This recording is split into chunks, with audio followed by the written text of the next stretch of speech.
Жырлар, шигырьләр, биюләр барысы да юл кагыйдәләренә багышланган. Сәхнәдә дә, тамашачы ролендә дә яшь юл хәрәкәте инспекторлары. Biz бүгенге конкурска бик матур программа алып килдек. Biz биебез, җырлыйбыз һәм шигырьләр сөйлибез.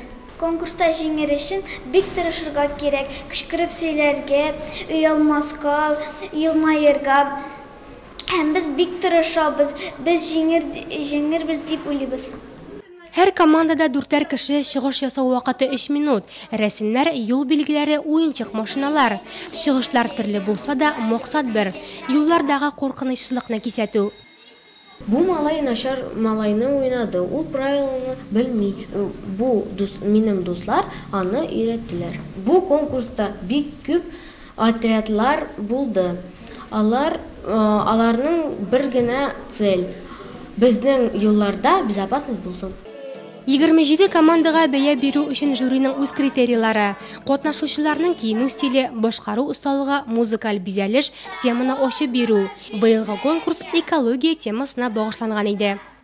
Яшь юл хәрәкәте инспекторлары ул безнең ярдәмчеләребез. Һәрбер мәктәптә дә ЮИТ командасы безнең бар. Бу конкурслар вакытында менә бу агит бригадаларда балалар үзләренең менә шушы белемнәрен бер-берсе белән аралашалар. Алар бер-берсенә яңа алымнар күрсәтәләр һәм балалар үзләренең яшьтәшләренә кызыклы итеп юл хәрәкәте кагыйдәләрен җиткерәләр.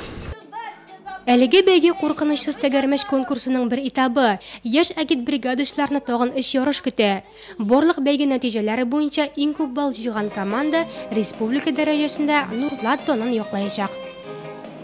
Безнең иминлек,